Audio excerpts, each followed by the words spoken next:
Danny watches a lot of television and movies. John does not. Listen in as she tells him about what she's watching, and he tries to make sense of it all. Welcome to Watching My Stories with Danny and John. Hello, everyone. Hi, everybody. Welcome to Watching My Stories. Yes, indeed. I'm Danny. And I'm John. He's Philip Huffman. Wow, got that out of the way. Yeah. Where did I put it? In the Ray. I'm in the Ray. Okay. Sorry. Anyway. We're okay. We were playing Heads Up last night, and one of his answers was Philip Huffman. We don't understand what happened. Yep. Who's that? A famous movie character sitting on a bench. His life is like a box of chocolates, and I instantly said Philip Huffman. He did. He was so sure of himself. And then he goes, who's Philip Huffman? I don't even know a Philip Huffman. Oh, boy. We have fun. Yeah? That was the end of the game. Thanks to my idiocy. All right, everyone. We have a lot to talk about today. Mm-hmm. Some of these are just going to be quick skip overs, and others are going to be a little bit more in depth. I will try and get through everything as quickly as possible. And then in the Actors Corner, we're going to discuss Marky Mark Wahlberg. Yep. Your favorite. My favorite. I know, but, has to be done. Now he's out of the way. That's right. Okay. I'm ready. All right, we're going to start with some movies. The first one I watched is a Netflix movie called Desperados. Desperados. Yeah, with starring Nasim Pedrad. We know her from SNL, and then she was on New Girl. Mm-hmm. And this also had Lamorne Morris in it. Mm-hmm. From New Girl. So it was kind of funny because they were a couple on New Girl, and then they were, the love interests in this movie as well. Okay. Anna Camp is in it. Sarah Burns play her best friend. So anyway, it was cute. I know you wanted to watch this. I don't know that you would have loved sitting through it. It was a bit long. I only wanted to watch it because of her. Yeah. And because he was in it. So the two of them, I thought they had great chemistry on. They do. And that's kind of the point. So yeah. this is just one of those movies where it's like she's a crazy millennial and can't, keep a job, can't keep a man, all that sort of stuff. And then she meets Robbie Amell, who can't get away from these people. Is the perfect man. And she decides instead of being herself with him, she's going to be what she assumes men want. Mm-hmm. And he, of course, loves it.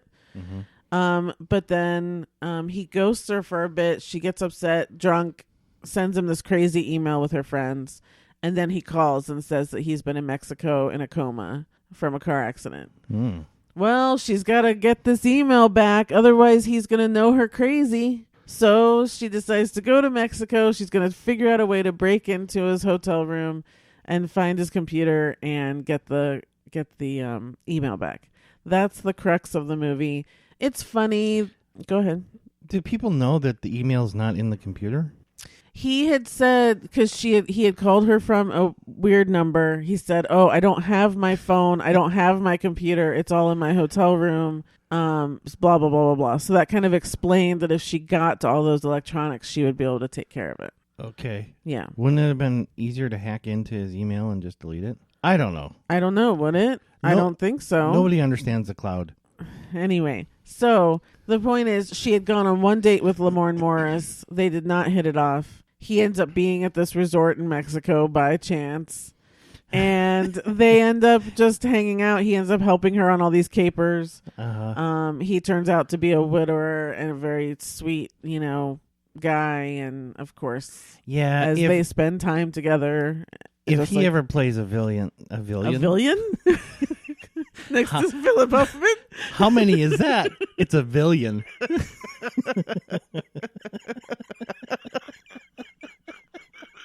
That's a lot. A lot of bad people.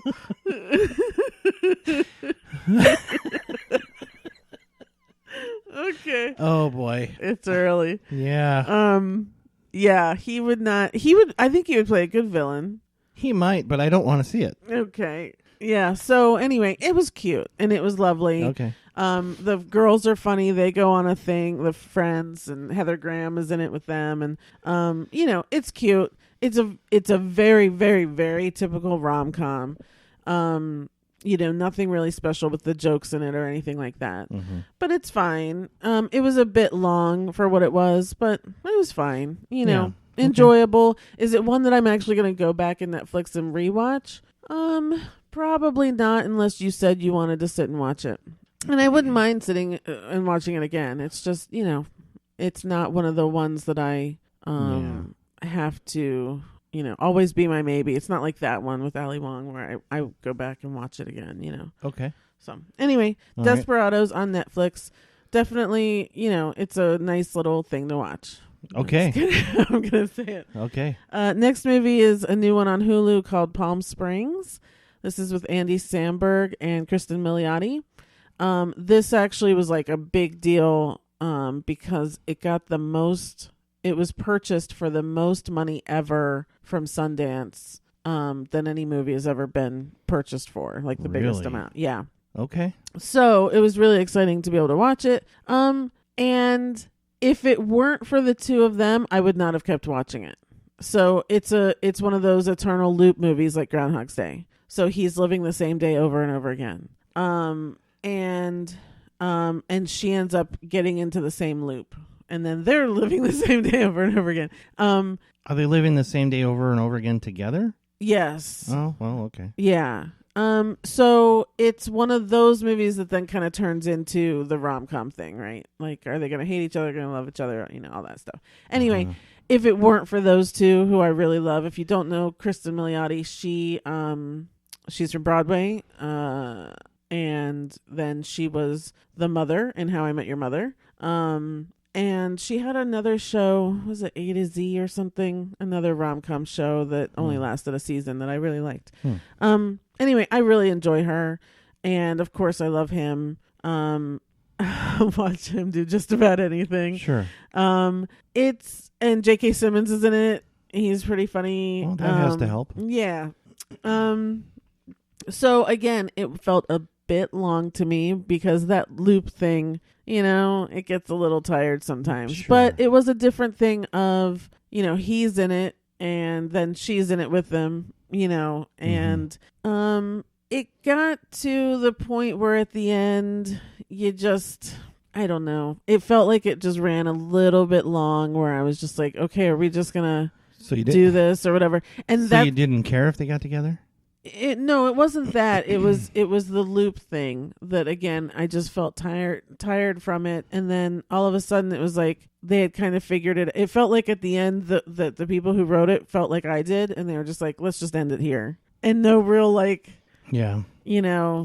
let's come up with an explanation, but it was fine. I mean, again, if you like those two, you can really just enjoy it and sit back and enjoy it. And I actually watched it in parts, so maybe that I think that might have helped me actually to watch it. I think I watched like a half hour and then went and did stuff and then came back. And so, watching it in one sitting might have been a little bit more monotonous than I would have wanted. Okay. Anyway, I really liked watching them. It was cute. It was a different take on it, but not really. You know what I mean? Okay. Because J.K. Simmons actually got into the time loop as well.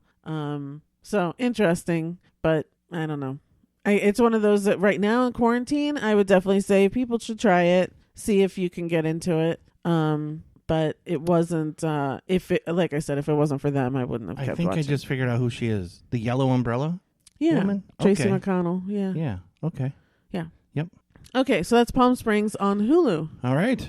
Next movie, I finally watched The Addams Family, the animated one. So this is a really old movie. Well, not really old. I mean, it came out like last year or whatever. Yeah, it's but not that old. I mean, it's like it was on the movie channels. That's how I finally watched it. I know you, as an avid Addams Family fan, you were against this, so that's why I hadn't watched it before now.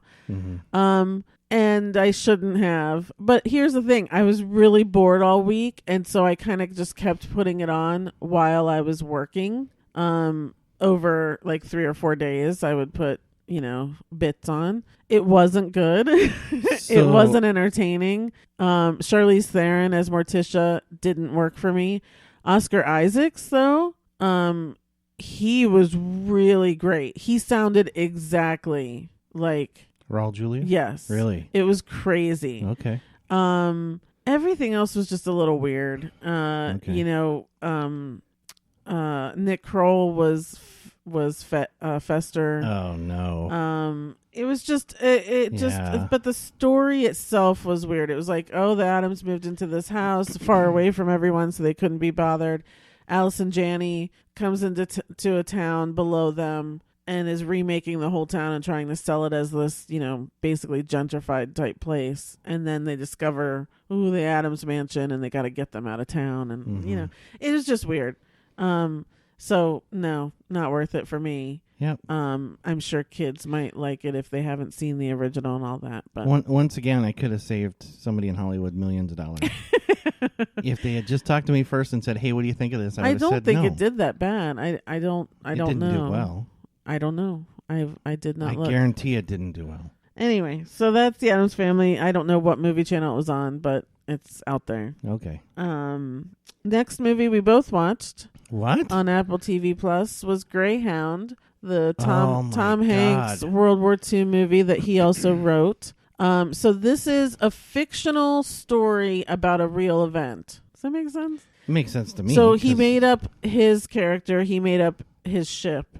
But the Battle of Atlantic happened during World War II when the convoys carrying supplies and men over to Europe and vice versa.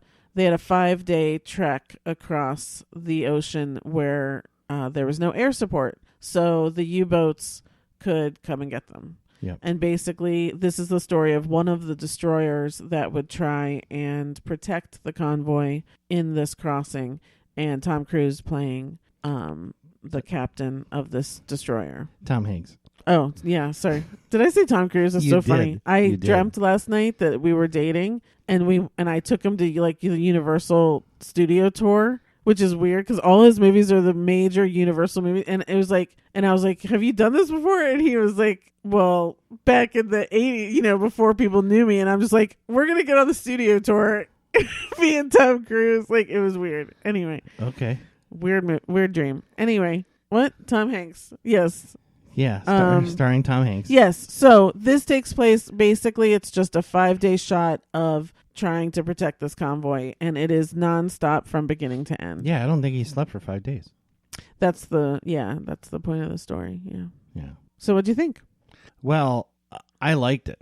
I really liked it. And I have to say, I think it ended up being probably the most intense movie I've ever watched. Really? Yeah, no kidding. I mean, I ended up on the edge of my seat like the last half of the movie. Yeah, you did. Yeah, it was amazing. I don't like tension. Yeah. I certainly don't like a lot of tension. But oh, I thought it was the opposite. Sounds fundamental. But I thought you did like tension, but you loved a lot of tension. Yeah, I hate just a little bit. It's got to be a lot, then I'm okay. Okay. But what I found is, if it's Tom Hanks, I can probably basically go through anything. Yeah. And this wasn't his best performance, but it's Tom Hanks. He's never going to be bad. I didn't think there was anything wrong with his performance. I had issues with the movie as a whole. It felt like they were trying to be so technical and on point with being, running a ship and being part of the Navy, that most of the time I didn't know what was going on. I didn't understand. There was one strategy they were doing. Yeah. I have no clue what it was, and I don't understand what they did. And none of that mattered because there was enough action, and it was just kind of like, okay, I'll just go with it. But it did feel like there wasn't much story there, and the whole opening with Elizabeth Shue felt weird, and like I didn't care about that at all. And then it was like there was only one little flashback later on in the movie to that. So why was that there? Anyway, so I enjoyed the action. He was good. It just, and all the guys that were in it were good with him. The CGI got a little bit to be an issue every once in a while, but again, who cares? It was still action packed for sure. but I still had little issues with it here and there where it lost me. Yeah. I don't know how to, I'm not going to go through all that you just went through, but I will say I enjoyed it. I'm glad I saw it. And I will tell people to see it. Yeah, and me too. And I already told my parents to watch it. Yeah, it wouldn't stop me from telling people to watch it. Right. But me personally, and maybe it's just my inexperience with that sort of stuff, because I don't normally watch war movies and definitely try to stay away from them. So maybe that was just me getting lost. Yeah, I watch enough Nat Geo and Smithsonian Channel, which is kind of heavy, older military stuff, to kind of know some things. And there was a lot that was way over my head. So they did drill down into the big details. It was probably very authentic. Yeah. Which is fine. Yeah.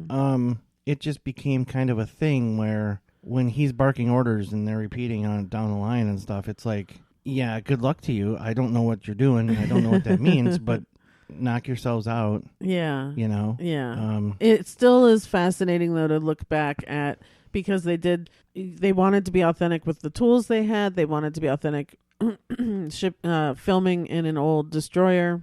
And you and I commented a few times was, just imagine all these young kids going through this and learning on these instruments and again, having this enemy that you cannot detect until it's practically too late. And just what an amazing feat that that war continued and happened and ended. You know, it's crazy. What you have to remember, which you really kind of don't until you're into this movie, is radar was in its infancy. It was not the science that it is today. Right. And if it was too cold, it froze. Well, it was too cold. There were, you could mistake a whale for a ship. There were all kinds of things. It was so new, people were still figuring it out. And you had these U-boats out there that were going to kill you if you didn't find them. Right. And you had to weed your way through all these new issues. And it's just amazing that they were as successful as they were. Right. I mean, we did end up losing a lot of ships and stuff. These, U-boats did take a heavy toll, but you think about what they were up against, what we were up against, and it could have been a lot worse. Well, so, yeah. Thankful to Benedict Cumberbatch for figuring out the code. Yeah, that's true. Another good movie. Go Can't Benny. Even think of the name of it. Okay, so that's Greyhound on Apple TV Plus. Mm-hmm. Next movie. So, much like every week, it feels like I'm talking about a new app that's come out. This week, the new app was the Peacock app. Oh yeah.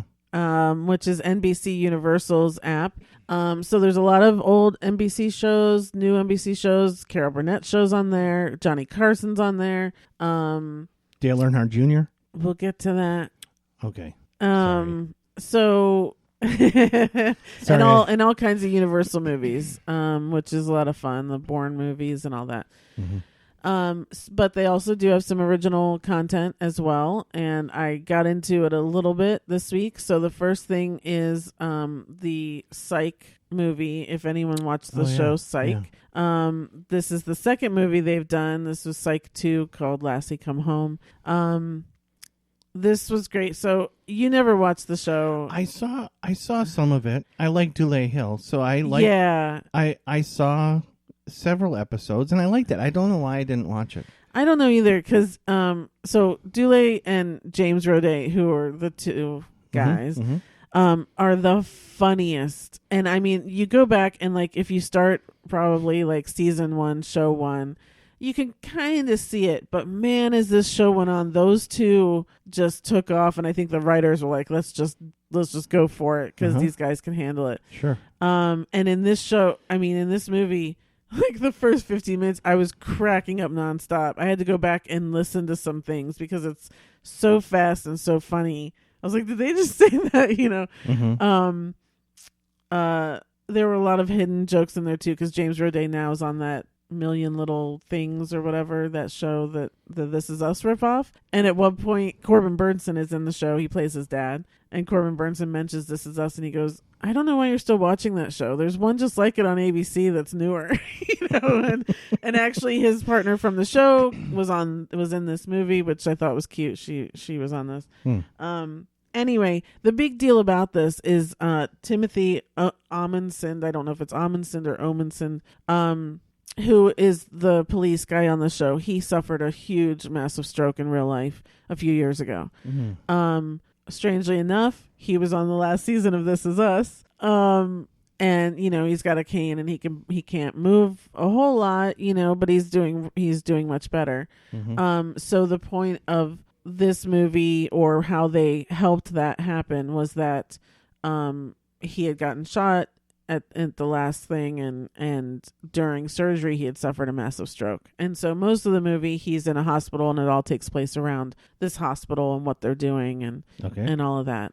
So it was really nice to see them incorporate him and what he's kind of been going through into that, because again, on This Is Us, his character had suffered a stroke, and it was a different play for him, but it was really nice to see him come back, because he was great. He was in that musical show. Yeah, it started with a G. I can't think of it, but he was so funny on Psych all those years, and then he was on that musical show. And what are you looking it up?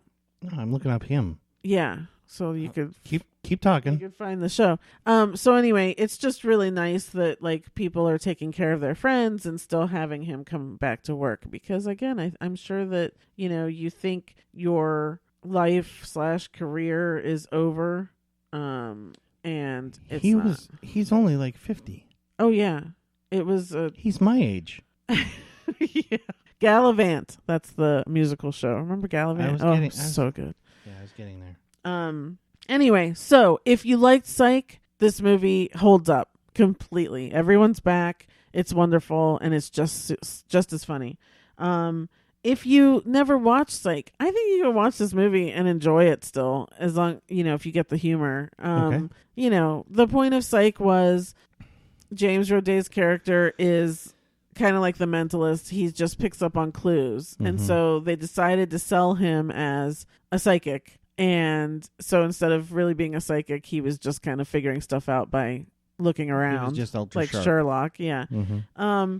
But it was funny because all those capers and things that they got themselves into every week. Okay.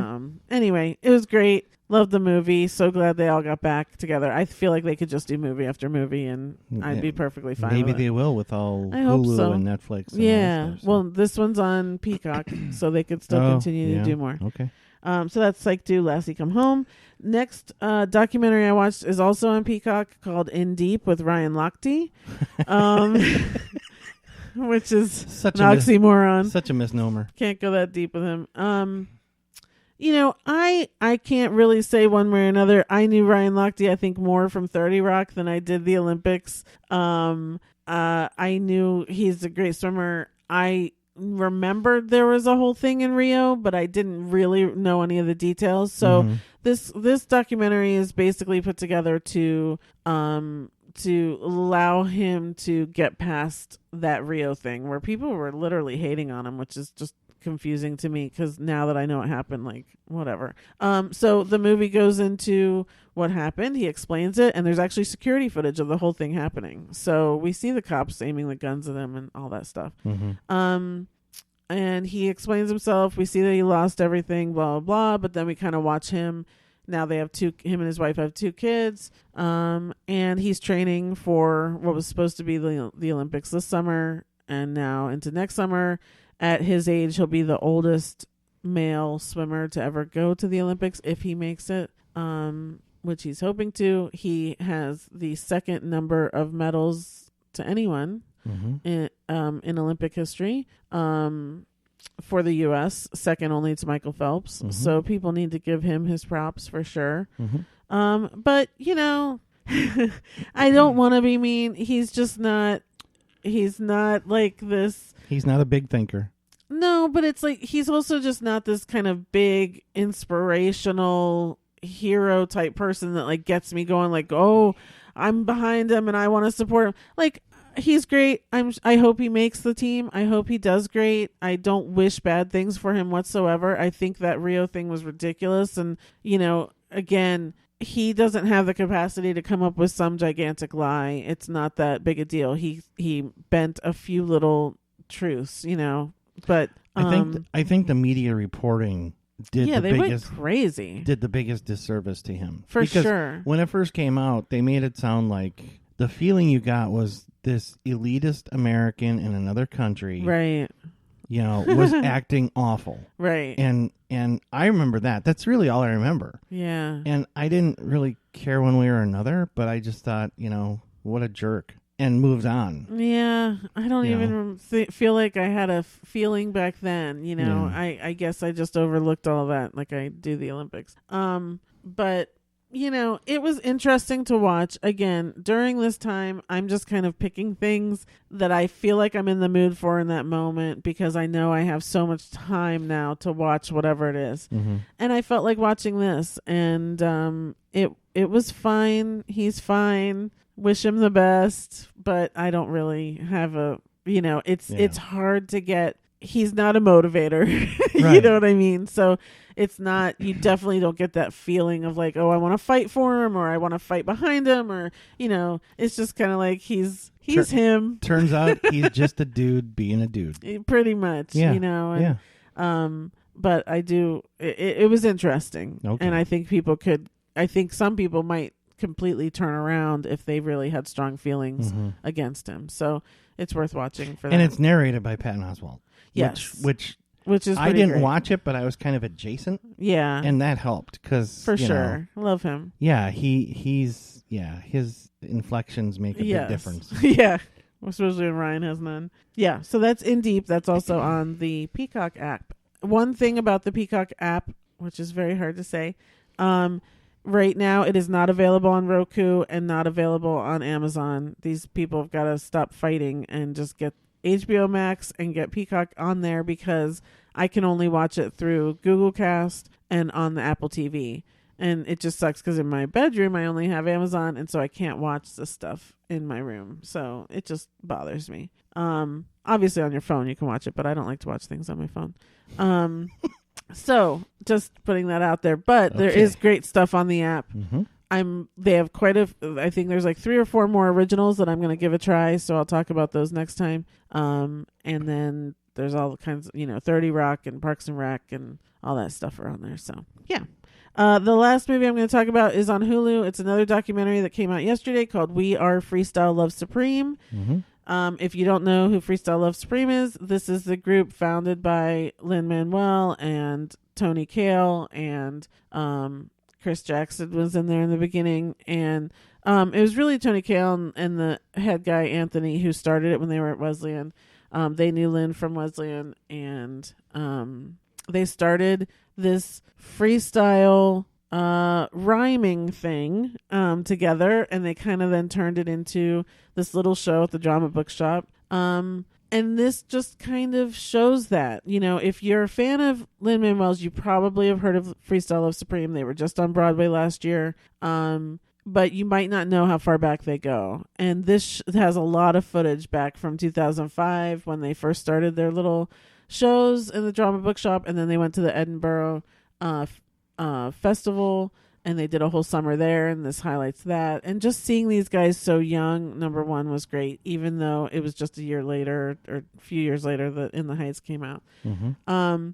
But, there's UTK is in there, and Chris Jackson, and all the regular guys. Shockwave is their beatboxer, and Arthur the Geniuses, whose voice I love, and they're all in there, and it just shows their friendship through the years, which is absolutely wonderful, and it shows how much joy they get out of this, and it also shows how amazing they are at this. And if I think it was back, what year are we in? It was when they were ramping up for Hamilton. Still 2020. So that was 2015. So yeah, it was probably around 2015 where they had a TV show on. They had one season of a TV show where we were able to watch Freestyle Love Supreme do their thing. It was a great show. I don't know if it's on YouTube or anything, but I really would like to see it again. Anyway, it's a great documentary. It shows how you can, use skills for things like this. It shows how if you just have a little thing you can kind of share with people. You know, like they would just stand on the street, and if someone was carrying groceries, they would just start freestyling about this woman and her groceries and what they were doing, you know. So it's amazing. First off, I can barely get words out of my mouth, let alone do what they do. And it's just it's mind blowing. It's a joy to watch. Yeah, it really is. So you came in about halfway through. Yeah. Because at first you didn't want to watch it. And then you came in, and what did you think when you... Oh, I enjoyed it. You know, I really like Lynn and Chris Jackson and the people that I know. Right. You know, and I didn't even really know that the group was almost kind of centered around this Anthony guy. I didn't know anything about him. Yeah. And then the other players, you know, that kind of come and go, but you know, there's like 5 or 6 core people. Yeah. And then some people can't make it, and then they bring in somebody else and that sort of thing. And I enjoyed it. It's when you see kind of a behind the scenes of something like this, you can really almost appreciate it a lot more. Sure. You know, because the talent that these people have, you know, is apparent. But then you see something like this, and you see all the things they're going through. They're people. They're going through life just like everybody else, and there's work involved, and you know, some things have to break the right way, and some people, you know, life changes. You see how life changes.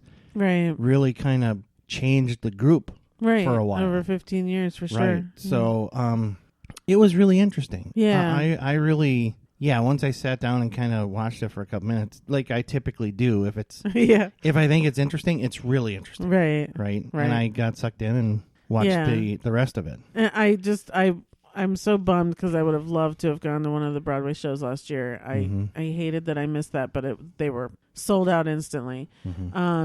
But yeah, I hope they continue to take this on the road when theater opens up again, because I would love for them to come here and do some shows here. Yeah, it's really interesting. Again, a whole nother form of art, and to see how they function, and really good people. James Englehart is in there. He was the original genie from Aladdin on Broadway. Which if you didn't know it, once you see him, you'll be like, oh, that guy had to have been the original genie on Broadway. He's so good. Yeah. And who else was in there? Oh, you know, and I didn't realize that Tony Kail had directed them back then.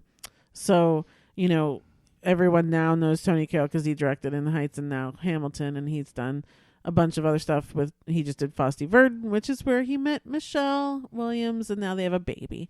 So, you know, life changes a lot for these people in 15 years, which is just wonderful. So anyway, We Are Freestyle Love Supreme on Hulu. Definitely check it out. It is a lot of fun. Yeah, it's a good time. And really interesting. Yeah. Okay, so that's all the movies. Now I'm going to talk about television. First thing is the new Unsolved Mysteries on Netflix. There's 10 episodes. If you liked the original Unsolved Mysteries, you're going to love this. I've always had an issue with it because I love watching Dateline in 2020, where at the end they tell me who did it, and then they go to jail and they do all this stuff. And so the unsolved part of Unsolved Mysteries has always bugged me a little bit. They tell you right up front that it's not going to happen. I know, but it's just like, you know, it ends and I'm like, what happened to that person? You're always pulling for it. I know it's Unsolved Mysteries, but maybe, oh, nope, still unsolved. Know, it sucks. So I watched every episode except for the alien one. They have an alien one? There's one where on the day my sister was born, aliens came. Oh, that's right. And abducted a bunch of people in a bunch of different locations. And people who didn't know each other have the same story of getting abducted. Not saying anything about my sister. And they put them all together, and then your sister was born. Yeah. Interesting. So coincidence? I don't know. Anyway, I started. It was like 10 minutes into it, and for some reason, it didn't. Whatever, and so I turned it off. That's not your thing. I think you would really like that. That's my thing. Yeah. Yeah. But the others, all very interesting stories, very annoying because we don't know what happened, but very interesting. So with the 10 episodes, I mean, you definitely miss the Robert Stack of it all, just that little intro of his voice and stuff. Yeah. But otherwise, I'm glad it's back. It was fun. Yeah, the music got me. That's the first time I heard you. Yeah. I heard the music. I'm like, are you watching reruns? But wait, that's different. That's better. That's updated. Yeah, it's creepier too. It feels like. It's good stuff. Yeah. But it's instantly, as soon as you hear it, it put me back in the mid 80s. I mean, it was like, oh my God. Right. Yeah. Yeah. It was a good idea to bring it back for sure. And there's been a lot of stuff online where people are now coming out with more information on these stories, and so there's going to be hopefully some resolution. Yeah, you think about it. Back in the 80s, you see something like this, and it's like you had to call it tip line. Yeah, well, yeah, but unless the right person was watching TV that night, it didn't happen. Right. And now you can stream it, you can watch, and there's so many more people. Yeah, and the the internet just makes it so much easier to communicate. Right. That I think we'll get some resolution on these things. Yeah. And I have to believe there's going to be more, at some point, there's going to be more like datelines and things like that are unsolved. Right. That they do because they just want to put it out there to help solve it. Right. It's coming. Yeah. So that's on Netflix. Very interesting. Definitely check it out. Next show is one that we watched together on the app HBO Max. Okay. 3 episodes of Expecting Amy with Amy Schumer. Yeah.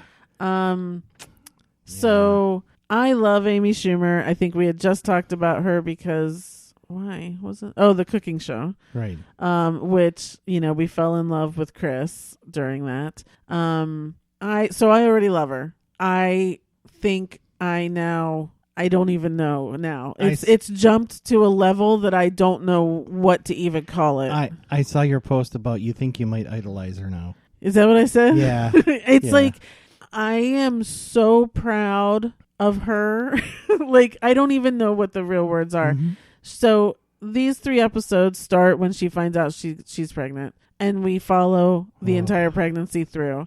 And this beast of a woman, warrior princess person had that whatever it is, where you throw up all the time. And she had that. And then she would still work and travel and be a boss and be a woman, and most of the time with freaking smile on her face. She would literally throw up and turn to the camera and smile. And I mean, these 3 hours take you on a journey that no woman has ever shared before, number one, which is again why she has just climbed the ranks, in my opinion, of feeling horrible, of having to balance a marriage and work and being pregnant and being sicker than sick. And I still don't understand it. I still don't understand how she got through it, but I was exhausted after watching it, and I was crying and laughing and stressed and turning away because she throws up so much. Sure. I'm just in complete awe of this woman, and I'm so glad she put this out because a lot of women suffer from this sickness. A lot of women have to deal with this even just with a normal pregnancy, and you're just tired anyways and all that. Like a lot of women have to deal with all of these things, and I'm just so happy that she put it out there for women to watch and normalize a lot of this. And again, even just the struggles with the marriage because you're stressed and you're hormonal and he's not sure what you're going through. And at the same time, they're getting him diagnosed with being on the autistic spectrum, which at his age, he had never been diagnosed.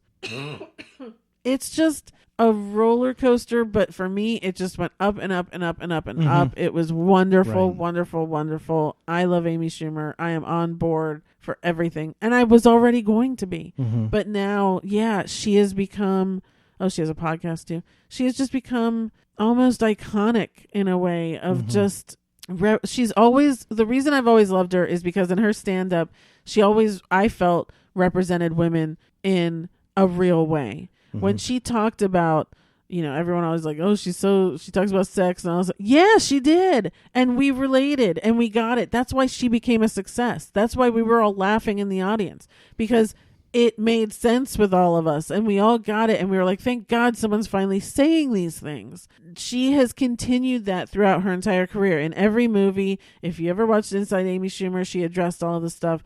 She addresses things about being a woman, about being an oppressed woman, about being called things that, women are always called. It's just, I love that she has continued this and been able to carry it through getting married. And that was a whole chapter. And now this with having a baby and just being real. And that's why she will always be a success, because she's kept it real with all of us and everyone can relate to that. I think you can go now. Wow. I'm exhausted and I don't even know what to say after all that.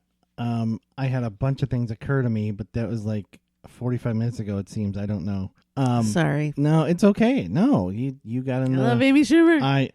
And being pregnant. She went and protested against Kavanaugh and got arrested. Yeah. I mean, how can we live up to her? It's like RBG or something. Yeah, she should run for office. So I was a little bit less of a fan than you were. Yes, you were. So let me bring a slightly different perspective to this.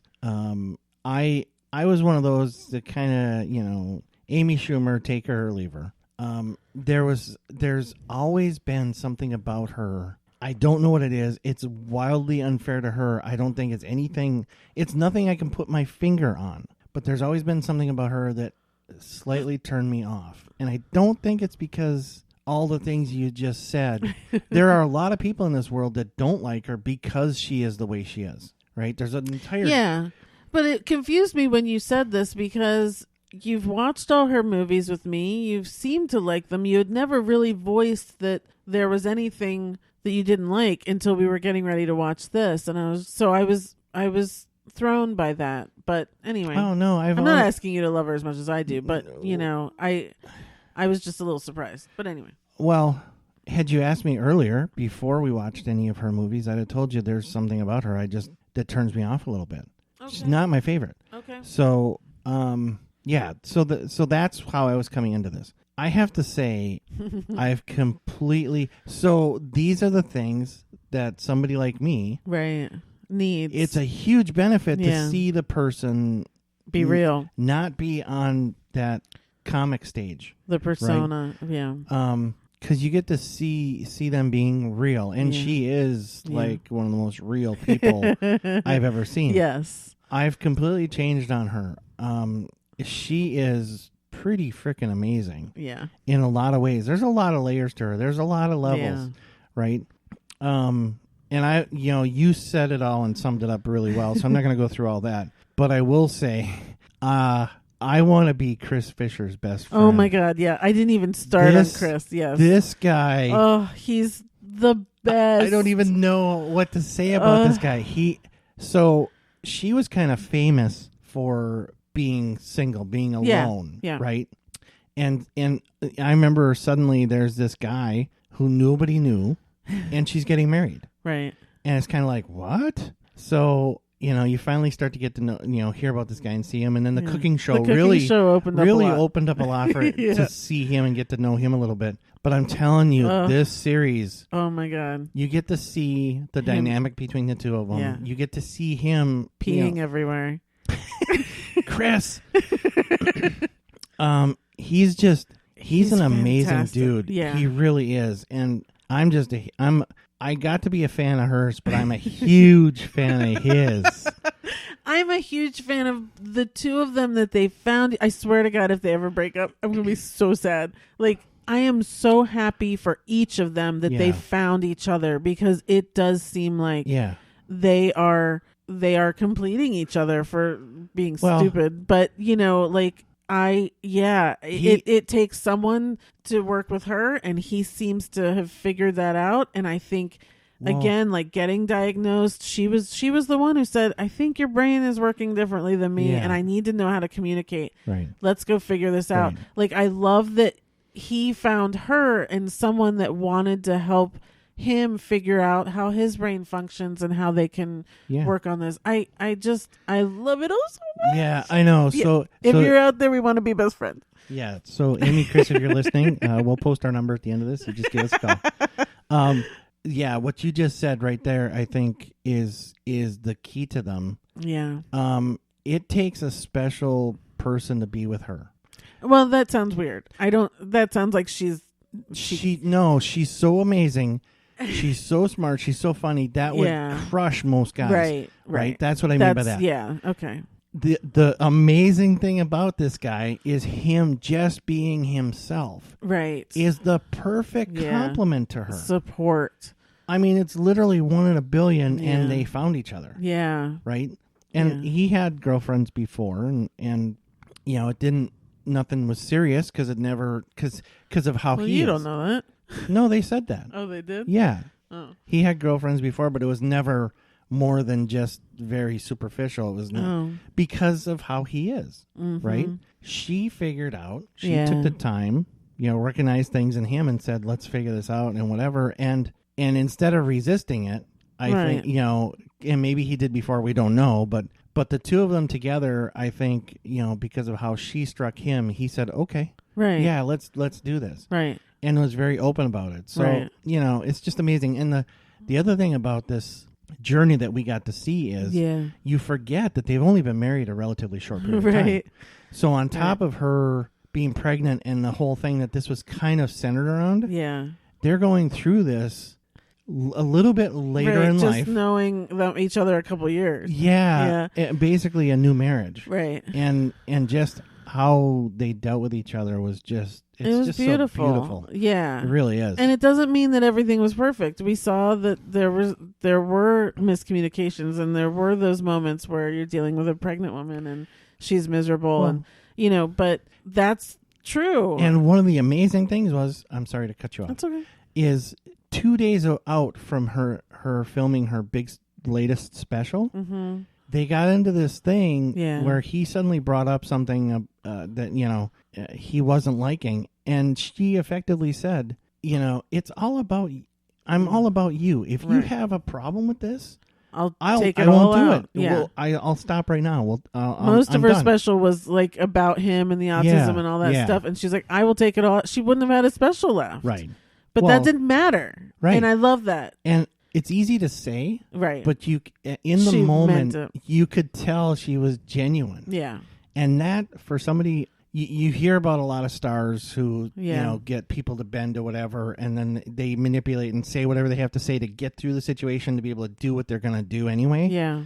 You got the distinct impression that she was being completely genuine. And if he had said, you know what, I appreciate that, I'm not comfortable, please don't do it. Right. She wouldn't have done it. Right. And that would have been a huge deal. Yeah. Right? But that doesn't matter. That's how much she loves him. Right. It was just, it's so sweet. It was really amazing. And you get to see more of their wedding. And again, just tears, tears, tears. It was so lovely. Mm-hmm. Her with her dad is always lovely. Yeah. His dad that was a sweet story, and seeing where he grew up on Martha's Vineyard and stuff. So it's wonderful. Mm-hmm. And, I can't recommend it enough to people. Go on HBO Max, watch all of this. Even if you think you don't like her, there's nothing you can't relate to. I'm here to tell you, if you think you don't like her or you don't like her, give this a chance, because it will change. It will more than likely change your opinion of her. Yeah. And aside from that, it's such a well done series. Yeah. That even if you end up not liking her still, you're going to appreciate it. It's really good. It's good television. Right. It's just such a good show. Yeah, for sure. Yeah. Good. 100%. Okay. Amy, Chris, contact the show, and we'll hang out. We'll be friends. Yeah. Please. And the kid is just, we said this during the cooking show, the kid is the freaking cutest kid. I mean, I can't believe it's just like the cutest freaking kid. And and again, as someone who doesn't have kids and never wanted them and all that, it is amazing to watch someone who wants a child so badly, they're willing to put themselves into such torture and such pain and such horribleness. Like it makes me very emotional because watching someone who wants it that bad as someone who doesn't want it that bad. Right. You know, the whole time, every time she throws up, I'm just like, why are you doing this? Right. And she goes through the entire thing and yes, not questions having a kid ever, but just, you know, can I keep doing this? And it's like, it's almost like it never really occurs to her. She's still focused on the baby and not how sick she is, which is just an amazing way of thinking of something. Yeah, she's effectively for 8 months, effectively ignoring how she's feeling. Right. You know, just putting it aside and saying, I just got to go on and, you know. Yeah. Okay, so it's Expecting Amy on HBO Max. Watch it. Okay. I think we'll be watching it again. I hope so. Yeah, because we're going to miss them so much. Yeah, I've got a feeling they're not going to get a hold of us. So we'll miss them and we'll just pretend. We'll have to do the next best thing. We can start responding back to them and act like we're having a conversation. Okay, this might be turning into stalker territory. Sorry. Anyway, I just want them to bring their cooking show back. That was just so much I'd settle fun. for that. So I would love to watch that again. That was a good time. Yeah. Okay, next show I'm going to talk about is Snowpiercer. The first season ended.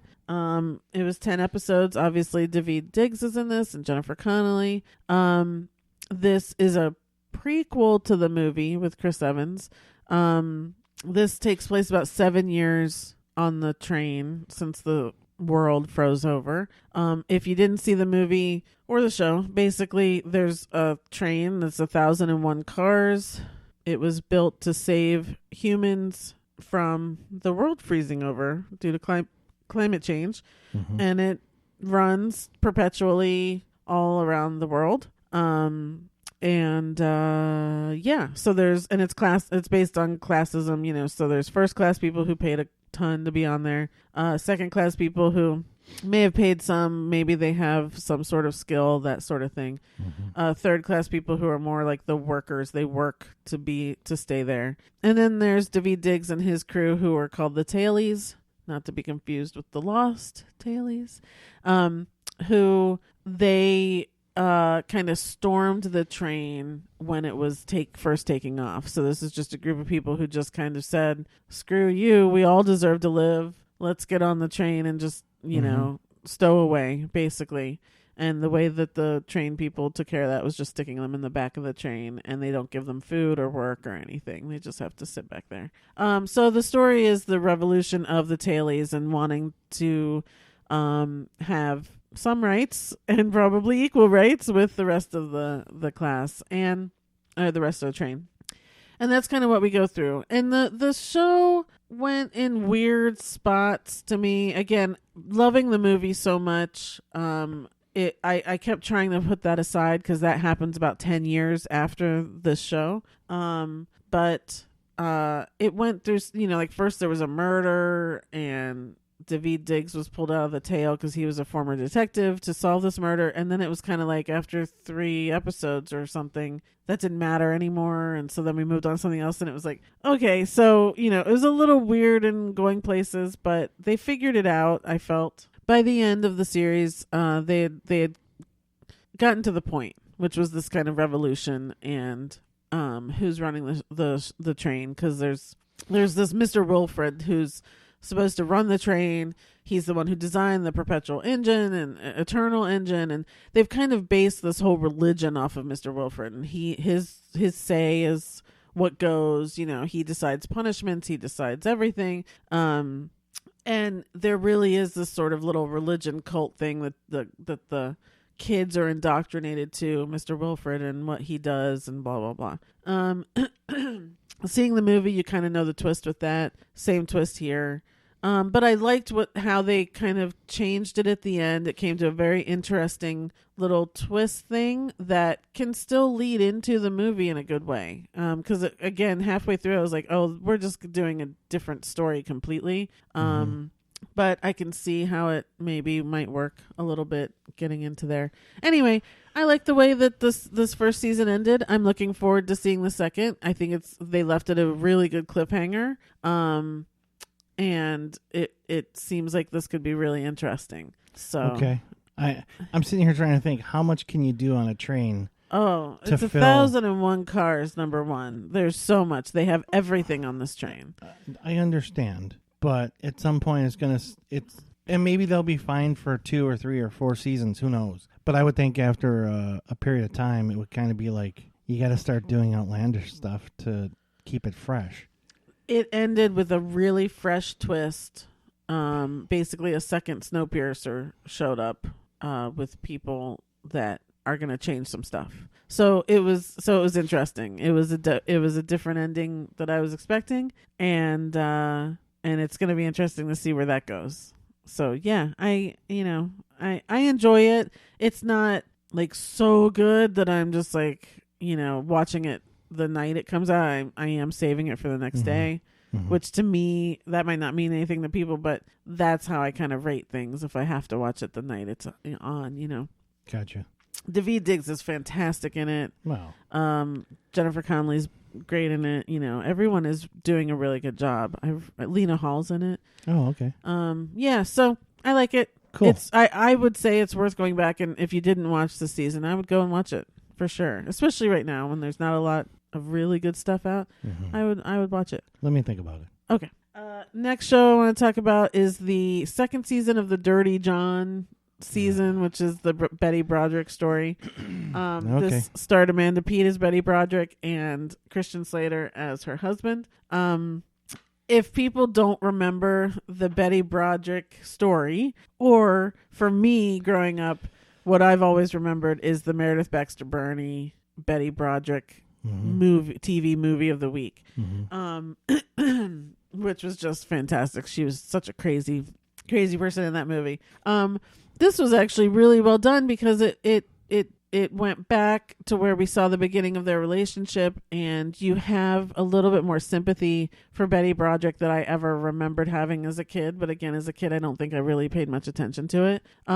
If you don't know, in the 80s, her husband divorced her and got remarried to a younger person, and she went into their room in the early morning and shot them both to death. And that was it was the woman scorned thing. This was like the first big woman scorned thing. But what was really the big thing was, especially in the 80s, it was like the First Wives Club. It was all that thing of these women who had supported their husbands and brought them up to this, the yuppie, rich 80s status.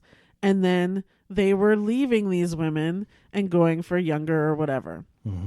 And so it was really that story of how much is a woman entitled to, because he was trying to leave her with nothing. And not entirely true. He was willing to pay her something for a little while. But, after being as wealthy as they were, it wasn't good enough for her. Yeah, and then he started docking her for behavior, which her behavior was crazy. So you got to try something, so I guess. But it was that whole question of what is the woman's value? Now, in this case, she worked and put him through first med school, then law school.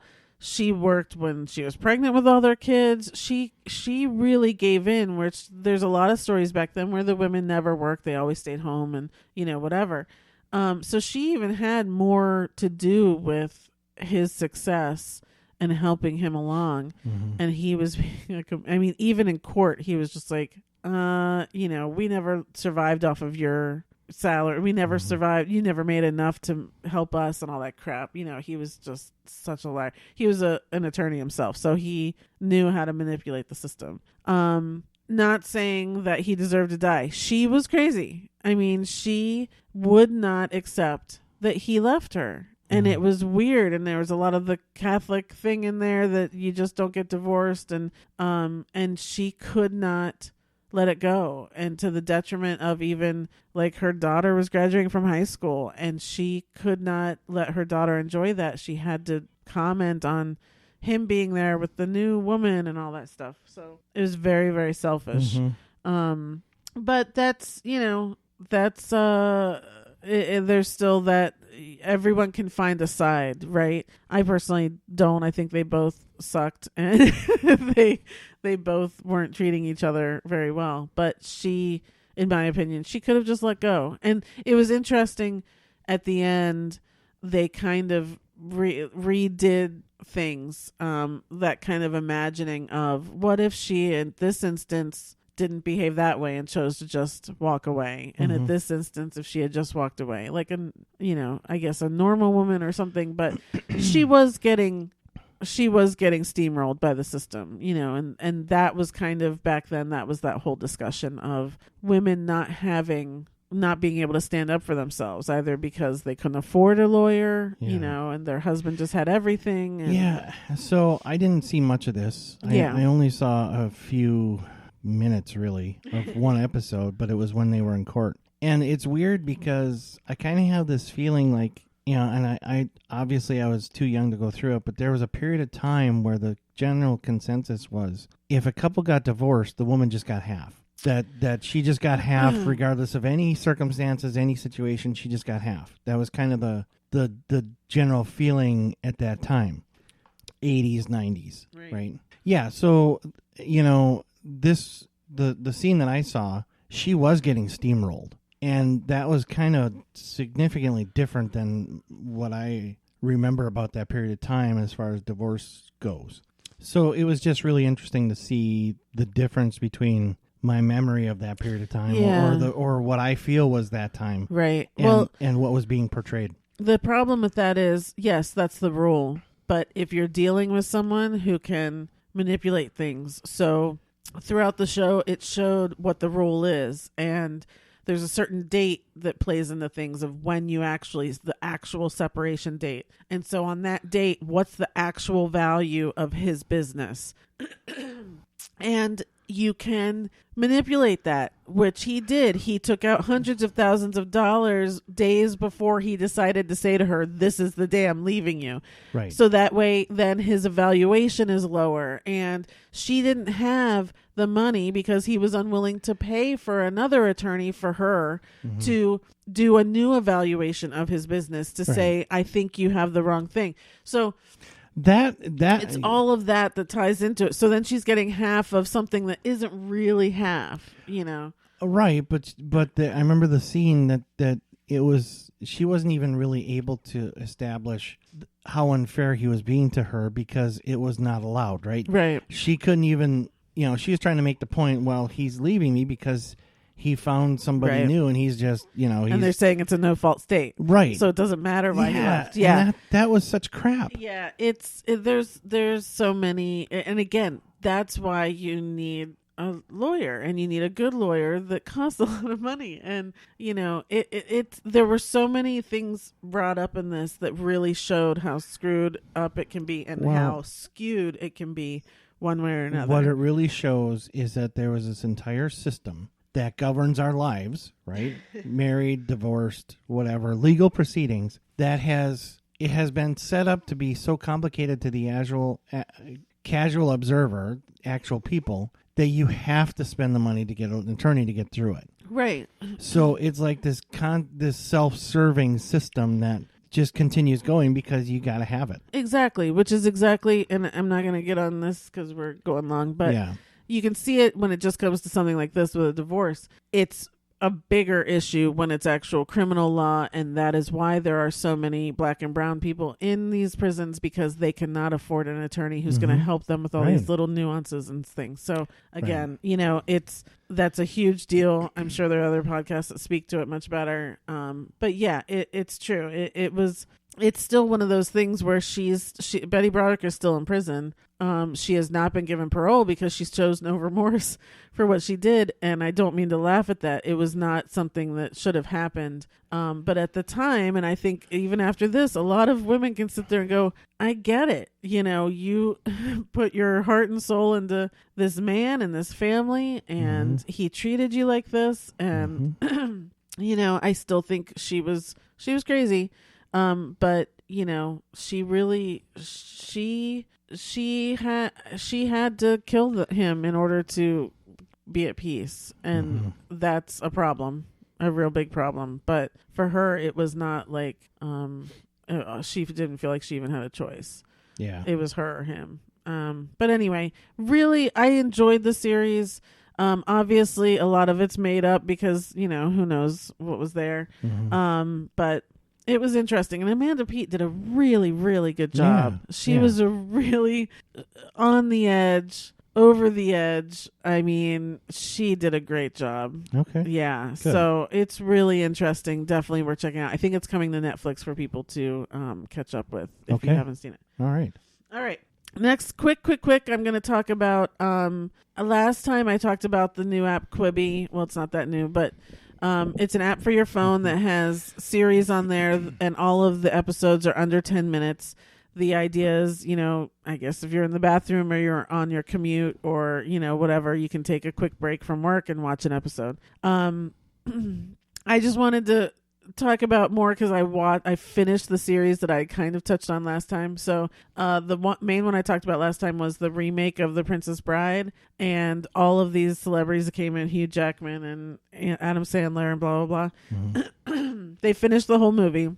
It was wonderful. There's so many people. It was so wonderful. I loved it. It was funny and heartwarming. The best part. So Rob Reiner directed The Princess Bride.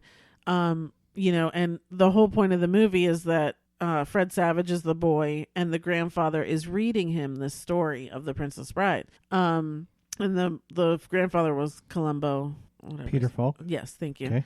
So throughout this movie, when they cut back to those scenes, different people are playing the grandfather and the child and all that sort of thing. The very end, it was Rob Reiner in bed. And this came out a couple days after Carl Reiner passed. And it was Carl Reiner playing the grandfather. And he finished reading the book to Rob Reiner. I'm going to cry. And the last thing of the movie, the main part of the movie is that Buttercup and Wesley, their love affair, she always asked him to do things. And the way he would say he loved her was he always responded, "As you wish." I'm saying this to you because I know you've never seen the movie. Right. And so the last part of the movie is the boy saying to the grandfather, "Can you come back tomorrow and read this to me again?" And the grandfather turns back at him and says, "As you wish." And that's what Carl Reiner did. And so it was very lovely that I think Rob Reiner put that together. And it was just really sweet, for that. Yep. Woohoo. So sorry, everybody. This happens a lot. Yeah, just love Carl Reiner, love Rob Reiner. So that was very sweet, very lovely. Definitely go and get Quibi and check that whole series out. 2 more shows I watched on there. One is called Dummy with Anna Kendrick. It's very funny. She finds out her boyfriend has a sex doll, and she goes and finds the sex doll, and it starts talking to her. And she ends up developing a love-hate relationship with this sex doll called Barbara. Barbara ends up helping her write a TV show and all this stuff. It's very funny. I want to say there might be like 14 episodes, but again, every episode is less than 10 minutes. Most episodes are like 6 or 7 minutes. Really funny, and I actually can't wait to see a second season of this the way they left it. And then the third show I've watched so far is called Most Dangerous Game, and this is with Liam Hemsworth and Christoph Waltz, who I mean, I said to you, I was like, Christoph Waltz is just the best. He can really put a smile on his face and deliver the most evil thing to you, and you're just like, yeah, tell me more. Yeah, if you ever need bad news delivered to somebody, hire Christoph Waltz, and it's going to be better. Yeah, and here's the thing. I've never been a huge fan of Liam Hemsworth. Right. I think really the only thing I've ever seen him in is The Hunger Games, and he was fine in that, but it wasn't a huge deal. He was great in this, and so this was a really interesting series. So if you had seen the movie The Hunt earlier in the year with Betty Gilpin, and I had talked about it, and it was where like these liberals were getting conservatives and they were actually hunting them to kill them. It disappointed me. The movie disappointed me. That's what this show is what The Hunt wanted to be, in my opinion. Okay. So Liam Hemsworth finds out he's dying of cancer. Christoph Waltz reaches out saying, we help people without insurance, and here's how. We have a game. You will be the prey, and for 24 hours, 5 hunters will try to track you down within Detroit and kill you. And if you can outlast them, every hour you're going to get, it starts with $50,000 and it increases by $50,000 until the end. It starts increasing by millions. Basically, after 24 hours, if he lives, he will have 24 $1.5 million. He's has a pregnant wife, so he's trying to provide for them and leave them with something. If he dies halfway through, whatever money he gets to keep. So even if he died, halfway through, he'd still have, like $1 million or something. So, so he ends up doing it. And we go through these, however many episodes there were. It really came out to probably a real 2-hour movie.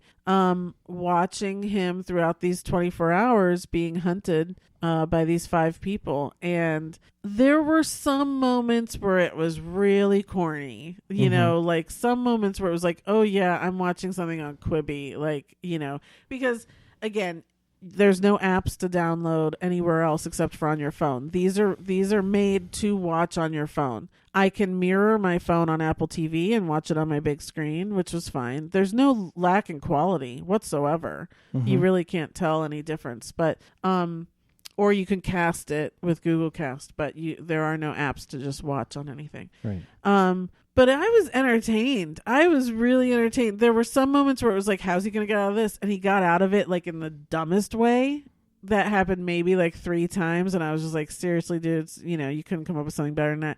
But for the most part, I was really entertained. I loved this kind of stress of it and, what's going to happen next and how long are we going? And luckily within this first season, we got through the 24 hours. I was like, if they cut this off, and I can't watch the whole thing. Right. So it was really interesting. I really enjoyed it. It's called Most Dangerous Game on Quibi, and they set it up where there can be a second season as well with Christoph Waltz, and I'm game for it because it's just a fun little way of thinking of things. Sure.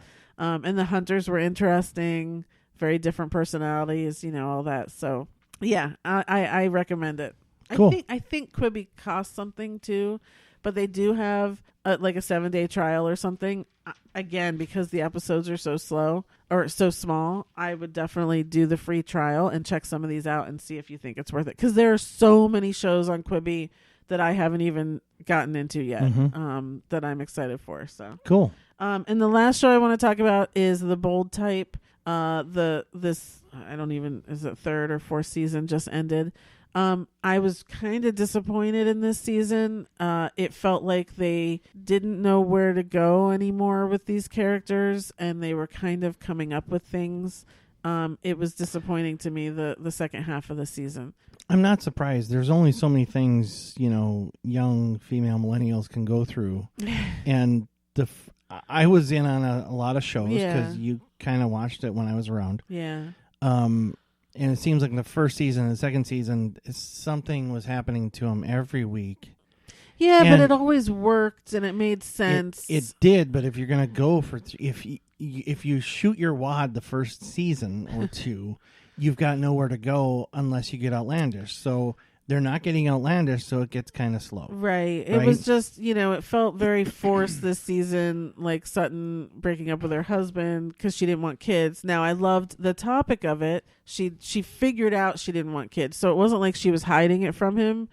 She got pregnant and miscarried. And when she miscarried, she realized how relieved she was and that she actually didn't want kids. And so to have that conversation with your husband, it's a tough place to be as someone who's always known she didn't want kids.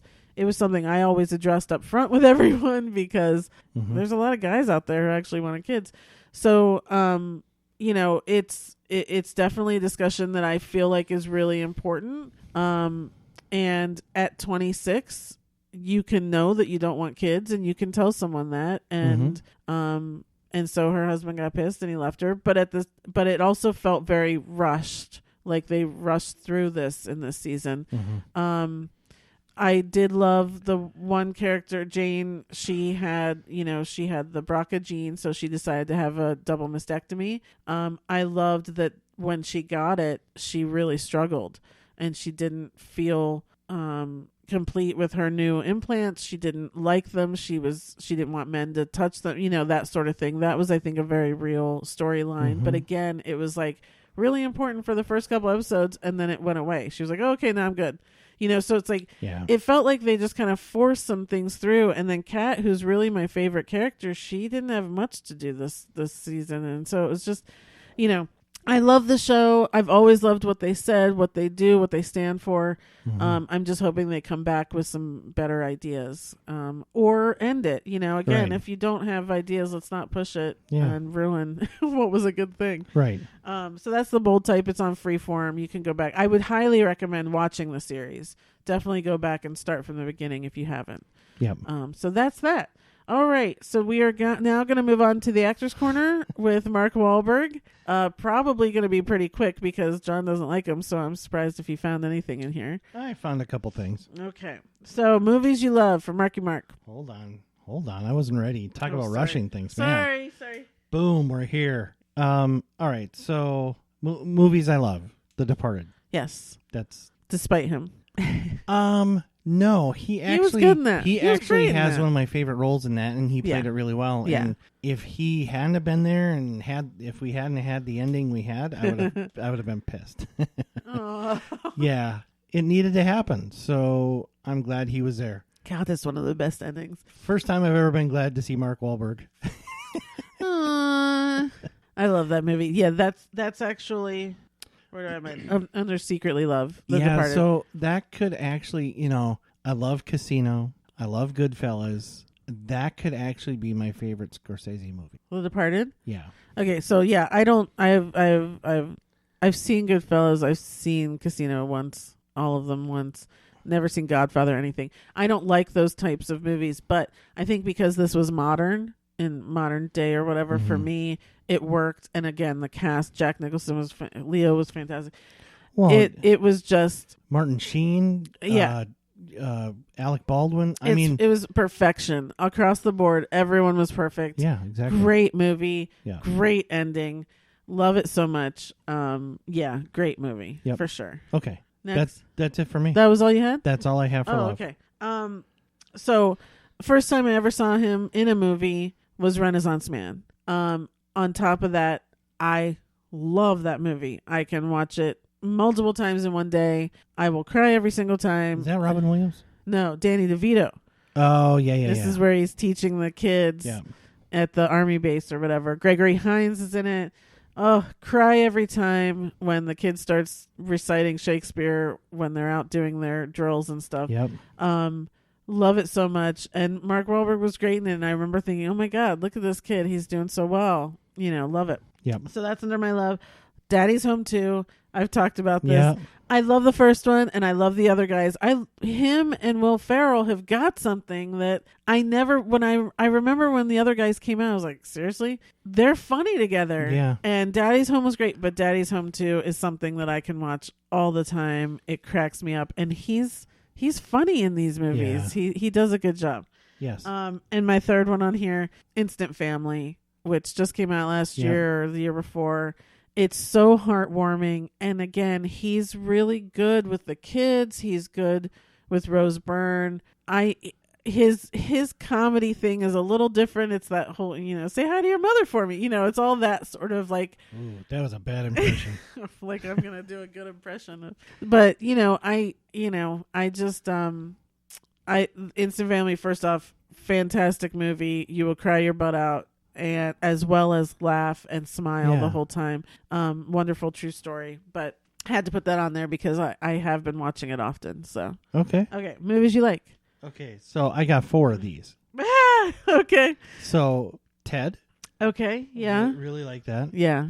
The Happening. I have The Happening under mine as well. Yeah. Okay. Which people, again, if you're an M. Night Shyamalan fan, people did not like The Happening, but I watch it more and more, and it gets better each time. He's not entirely cast well in it. I don't like it for him. Right. But I do love the premise now. Well, and even Zoe annoys me in that one. Yeah, here's the thing. If you get past the acting, the actors, the premise is I really like pretty it. good. Yeah. I wish they had found different people, but the people in it are the people in it, and I really liked. Remember the first time watching that, though, and seeing the people, and they just stop, and then they start walking backwards, and you're like, what is happening? Yeah, exactly. Yeah. It's the Happening. Good. Okay. Deepwater Horizon. You've seen that? Yes, I watched it with you. You made me watch it. Okay. Yeah. Yeah, it's a good one. It is a good one. Him pairing up with Peter Berg and doing all of these kind of true stories, is right up my alley. I love all of that sort of stuff, and that's an amazing story. Right. Yeah. Yeah. And Invincible. I never saw Invincible. Yeah, it's good. I don't like sports movies. Yeah, but it's barely about sports. Really? It's enough about sports that it made me that I wanted to watch it. Yeah. But it's a family and friends movie.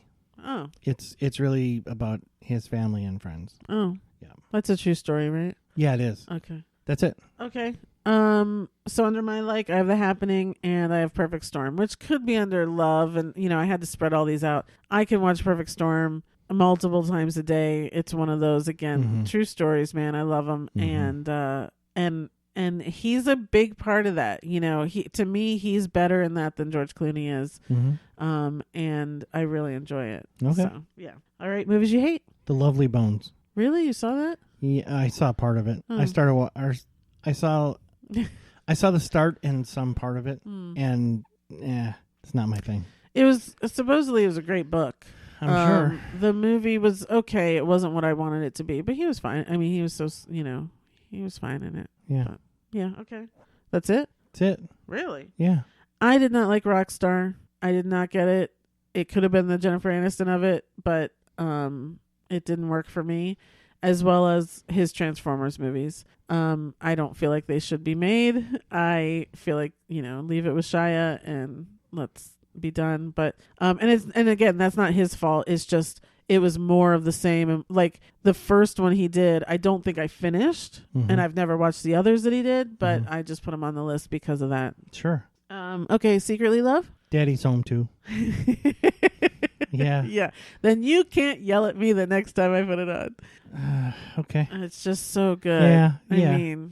I mean, they're all just so good, and I hate it. I hate it because Mel Gibson's in it, but he's funny in it. Yeah. Sucks. You hate it because he adds. He does stuff. Against John Lithgow, Yeah. and it's the four of them. It is perfect, and then really you bring is. in John Cena. I mean, it's just perfect. Yeah. Yeah. Anything else? No, that's it. Okay, so here I have The Departed. I also have Fear, which again, one of the early ones. Right. I had probably just seen Renaissance Man, and then that came out, and I loved Reese Witherspoon already, and this is on often, and I'm watching it probably once a week. I put it on, and maybe not the whole thing, but I have to put it on, and he's so creepy in it, and he did so good in that. I was like, seriously, this kid. And then my third one is Patriots Day. So again, another with the Peter Berg. Yeah. I like that story more. I like his character in that, and again, it's that mystery of trying to find those assholes, and it's a good movie. Just good. Yeah. Okay, Embarrassed you haven't seen? Perfect Storm. Yeah, I wish you would. Yeah. I know.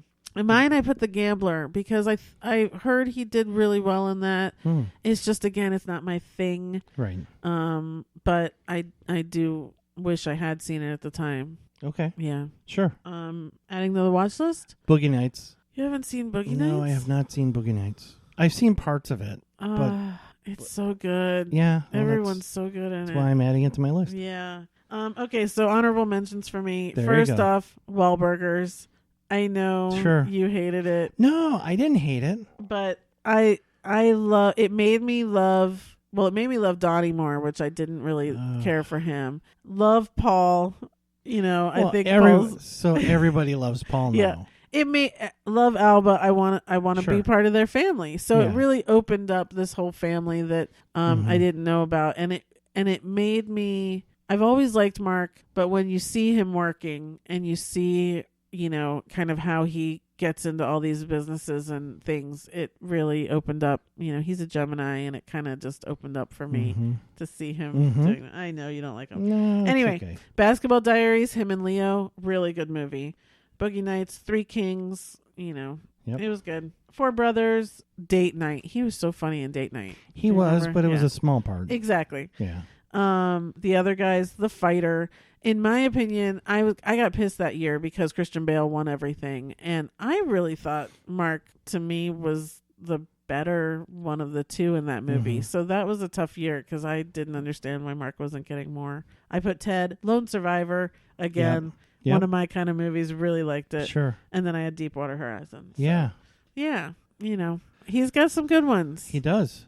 He might not be the best in them, but he's got some good ones. Yeah. And there are some movies now that you can't picture anybody else in. Right. And there's quite a few that I skipped that obviously I don't feel like need an armor, but all those action things that he does, you know, he's good at, and, you know, but not my favorite ones or whatever. Right. But, you know, it's okay. Yeah. There's that Spencer Confidential that came out on Netflix that I started, but like 5 minutes, you know, something happened. And I would like to go back and finish watching that one. Okay. Anyway, okay, that's Mark Wahlberg. That's today. I think we're done. And yeah, we went long, but doing every other week, I managed to squeeze in quite a bit in these 2 weeks. Yeah, thanks for hanging with us, everybody. That's it. Wishing everyone a great couple weeks. We'll be back, and we'll try again. Take it easy. Until then, I'll be watching my stories. Thanks, everybody. Okay, bye.